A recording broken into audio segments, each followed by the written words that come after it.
Practicing mindfulness allows the ability to create space for oneself, space to think, space to breathe, space to feel. In doing so, we are able to be aware of what our body is feeling and how our breathing affects it. Now, let's talk a little bit about breathing. A common coping strategy when somebody is upset is to tell them to take a deep breath. But do they really know how to take a deep breath? I know that many students have come in from recess feeling very upset and their breaths are very short and shallow. The first thing that we need to teach them is how to properly take a deep breath.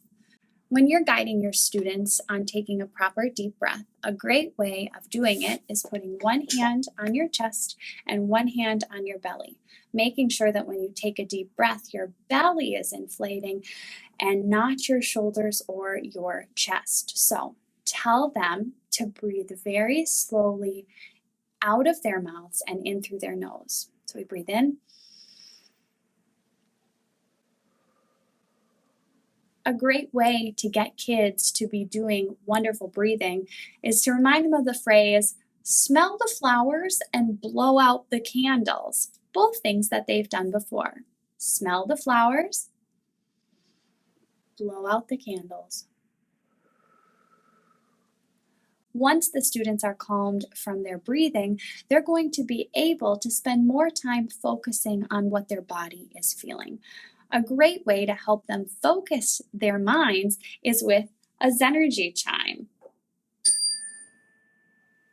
Notice how the sound keeps going on and on and on.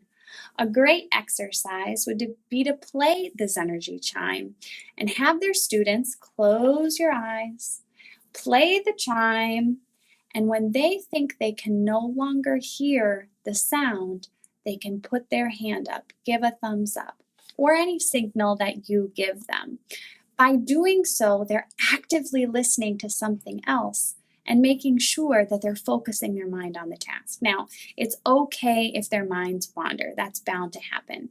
The best thing you can do is tell them to acknowledge that their mind wandered and focus their energy back on the task at hand.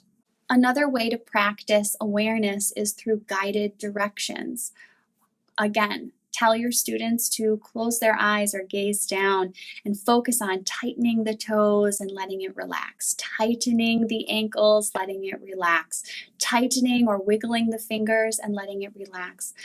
Practicing these things takes time. Minds will wander, and it's okay. These skills will certainly cross over into the classroom when it's time to refocus our energy elsewhere.